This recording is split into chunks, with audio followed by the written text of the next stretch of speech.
Hi, my name is Michaela, and the strategy I have chosen is storyboarding. I chose storyboarding because this is an activity I was not very familiar with, and I wanted to learn more about it. I plan on using storyboards as graphic organizers for my students' upcoming writing pieces or for their oral presentations.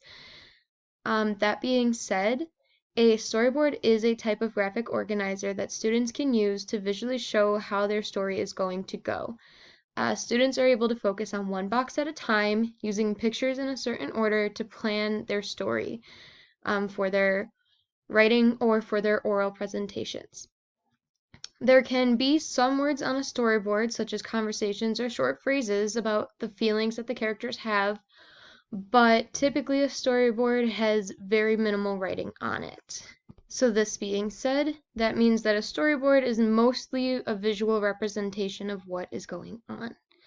I am now going to take you to some websites that are pretty useful for making digital storyboards, but students can also make storyboards manually with pen and paper and crayons. So the first website that I took you to is called Storyboard That. It is actually the one that was recommended to us by Dr. Lily, and so as you can see, there's different settings that you can go to in the home, outside the home, school. Then you have different people, different shapes, etc. So it's really unique, and you can make a really cool digital storyboard from there. And then there's also Boards. Canva actually has a really great one, as well as Milanote. I've looked into all of them, and they all seem to be very great resources for digital storyboards. So now just to talk about some of the theories that are connected to storyboarding, there's information processing, connectionism, and communities of practice. Information processing works with storyboarding because this theory relies on the idea that the learner needs to be paying attention in order to learn. So storyboards can be used to show what the learner is paying attention to when they're in their community as well as in school. So they could do so by giving prompts to write about something happening in their community or something that they're doing in school to see what the students are noticing around them.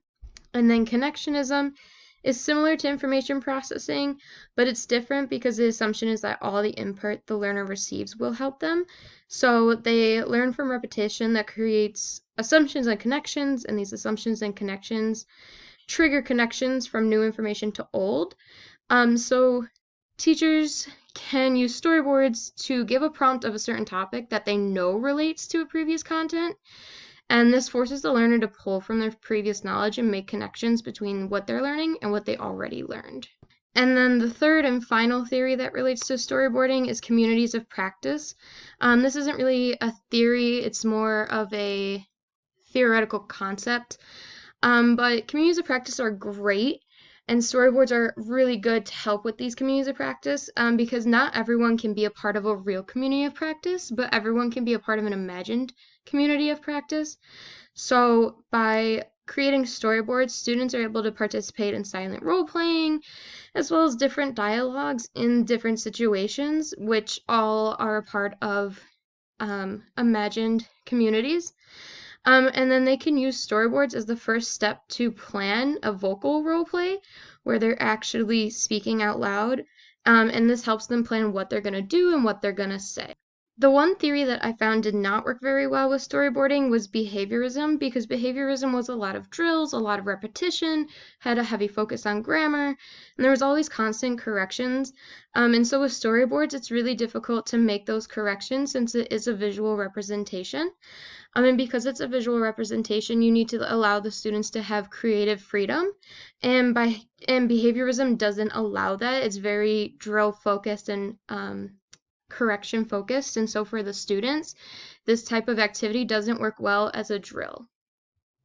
So here are some of the modifications. I found that storyboarding worked really well at the entering stage because, as I mentioned before, it allows students to role play silently, but they also are able to use art, and they can draw, and they can label, and it's a sort of graphic organizer that they can use to show their story. So I did an example on the bottom of my day of Thanksgiving. So there's me and my mom watching the dog show, me and my dad cooking dinner, and then me and my family having dinner. And you could kind of tell what was going on without having any words. For students that are entering in their second language acquisition. This is really great because they are able to visually show their story without having to give a verbal production, because during their entering stage there is a chance that their verbal production will be 1 or 2 words, or they'll be in their silent period. So this is a really great activity for them to show what they want to show.